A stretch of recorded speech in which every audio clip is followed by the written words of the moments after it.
మంత్రపు చెవి. జపాను దేశంలో ఒక యువకుడు ఉండేవాడు. అతను చాలా దయ కలిగినవాడు, పరోపకార బుద్ధి కలిగినవాడు. అతను ఒకనాడు సముద్ర తీరాన నడుస్తూ ఉండగా ఇసుకలో ఒక మడుగులో చేప తన్నుకుంటూ కనపడింది. అది సముద్రపు పోటులో ఒడ్డుకు కొట్టుకు వచ్చి ఆ మడుగులో చిక్కుకొని తిరిగి సముద్రంలోకి వెళ్ళలేకపోయింది. యువకుడు ఆ చేపని చూసి జాలిపడి దాన్ని ఎత్తుకుపోయి సముద్ర జలంలో వదిలేసి ఒక ప్రాణికి సహాయపడ్డాను కదా అన్న సంతోషంతో వెళ్ళిపోతూ ఉన్నాడు. ఇలా ఉండగా వెనక నుంచి ఎవరో అతన్ని కొంచెం ఆగు అని పిలిచారు. అతను వెనక్కి తిరిగి చూసేసరికి ఎవరో స్త్రీ కనిపించింది. అతను ఆమెను ఎప్పుడూ చూడలేదు. అందుచేత అతను పిలుస్తున్నది అతన్ని కాదేమో అనుకుని మళ్ళీ తన దారి పట్టాడు. నిన్నే, కొంచెం ఆగు అని ఆ స్త్రీ మళ్ళీ పిలిచింది. అతను ఆశ్చర్యపడుతూ ఆగి ఆమె వద్దకు తిరిగి వెళ్ళాడు. సముద్రపు రాజు నన్ను పంపించాడు. ఆయన ఏకైక పుత్రిక ప్రాణాలను నువ్వు కాపాడావు. మా దేశానికి నిన్ను వెంట పెట్టుకుపోవడానికి నన్ను పంపారు. దయచేసి నా వెంటరా అని అన్నదామె. నాకు ఈదటం రాదు.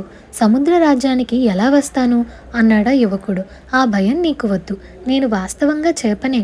నా వీపు మీద ఎక్కావంటే నిన్నక్కడికి ఏ ప్రమాదం జరగకుండా తీసుకుపోతాను అని ఆమె చెప్పింది. ఇద్దరూ కలిసి మోకాళ్ళలోతు నీటిలోకి వెళ్ళాక ఆ ఆడమనిషి పెద్దగా చేపగా మారిపోయింది.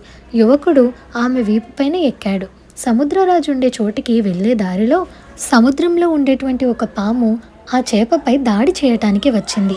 ఆ యువకుడు చాకచక్యంగా ఆ పాముని చంపేశాడు. ఆ చేప యువకుణ్ణి ఎంతో అభిమానంతో చూసింది. నాకు ఇంత సహాయం చేశావు కనుక నీకు ఒక సలహా ఇస్తున్నాను. మా సముద్రరాజు నిన్నేదైనా వరం కోరుకోమంటే మంత్రపు చెవి తప్ప మరేమీ అక్కర్లేదని చెప్పు. తన కూతురి ప్రాణం కాపాడావన్న కృతజ్ఞత కొద్దీ ఆయన దాన్ని నీకిస్తాడు అని చెప్పింది. దానివల్ల ఉపయోగం ఏంటి అన్న యువకుడు అడగ్గా, దాన్ని చెవిలో పెట్టుకుని ఆలకిస్తే అన్ని ప్రాణుల భాషలో నీకు అర్థమవుతాయని అన్నది. సముద్రరాజు యువకుడికి గొప్ప ఆతిథ్యం జరిపాడు.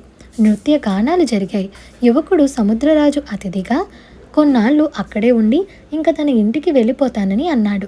అప్పుడు సముద్రరాజు, మా లోకం నుంచి నీకిష్టమైనది ఏదైనా కోరు, బహుమానంగా ఇస్తాను అని అన్నాడు. నాకు మంత్రపు చెవి తప్ప మరేమీ వద్దన్నాడా యువకుడు. సముద్రంలో అలాంటిది ఒకే ఒకటి ఉంది. అయినప్పటికీ నువ్వు కోరావు గనుక దాన్ని నీకిస్తాను అంటూ ఒక గూట్లో ఉన్న మంత్రపు చెవిని యువకుడికిచ్చేశాడు. అతన్ని సముద్ర రాజ్యానికి చేర్చిన చేపే అతన్ని తిరిగి ఒడ్డుకు చేర్చి వెళ్ళిపోయింది.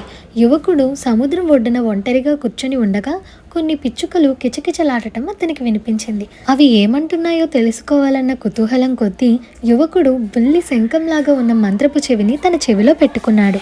వెంటనే అతనికి పిచ్చుకలు అంటున్నది అర్థమైంది. మనుషులు మహా తెలివిగల వాళ్ళు అనుకుంటారు, కానీ వాళ్ళకేం తెలీదు. ఈ పక్కనే ఉన్న వాగు మధ్యలో జనం కాలు వేసి దాటిపోయే రాయి అచ్చమైన బంగారం. ఆ సంగతి ఒక్కడికి తెలీదు అంటూ పిచ్చుకలు తమలో తాము నవ్వుకుంటున్నాయి. ఈ సంగతి విని యువకుడికి మితిలేని ఆశ్చర్యం కలిగింది. అతడు వాగు వద్దకు వెళ్ళి దాని మధ్యలో ఉన్న రాతిని ఎత్తి దానిపైన పేరుకొని ఉన్న పాచిని కడిగేసరికి తళతళా మెరుస్తూ బంగారం బయటపడింది. పిచ్చుకలు అన్న మాటల్లో అసత్యం ఏమీ లేదు. యువకుడు ఆ బంగారాన్ని జేబులో పెట్టుకొని తన అదృష్టానికి ఆశ్చర్యపడుతూ ఇంటికి పోబోతుండగా 2 కాకులు కా కా అని అరవడం వినిపించింది. అతను మంత్రపు చెవిని తీసి తిరిగి తన చెవిలో పెట్టుకొని కాకులు చేస్తున్న సంభాషణ విన్నాడు. మనుషులు వట్టి మూర్ఖులు.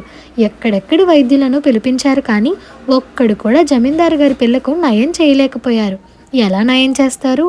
అది మందులతోనూ మాకులతోనూ నయమయ్యే వ్యాధి అయితే కదా. జమీందారు గారి ఇల్లు తిరగవేసేటప్పుడు గడ్డితో పాటు ప్రమాదవశాన ఒక పాము కూడా కట్టులో చిక్కుకుపోయింది. అది తిండికి మాడి కృషించిపోతున్నది.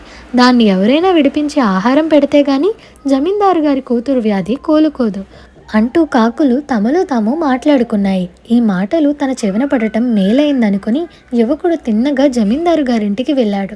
నా కుమార్తెకు చికిత్స చేసి వ్యాధి నయం చేసిన వారికి కోరినది ఇవ్వబడును అని ఇంటి బయట రాసున్నది.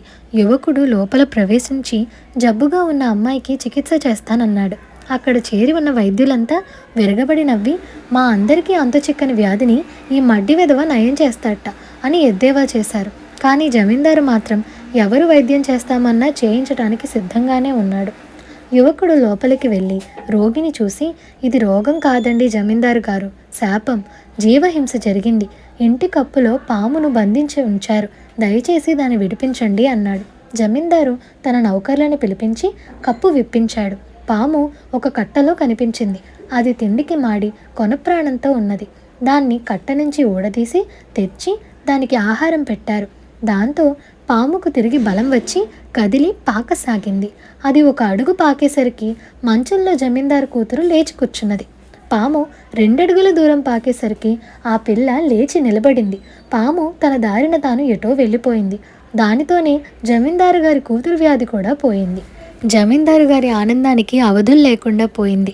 నీకేం కావాలో కోరుకో నాయనా అని అడిగాడు. కానీ ఆ యువకుడు అందుకు నాకు కావాల్సిందంటూ ఏమీ లేదండి, ప్రాణం కాపాడానన్న సంతృప్తి నాకు చాలు అంటూ బయటికి వెళ్ళిపోయాడు. అతని దయాగుణం జమీందారుకు ఎంతగానో నచ్చింది.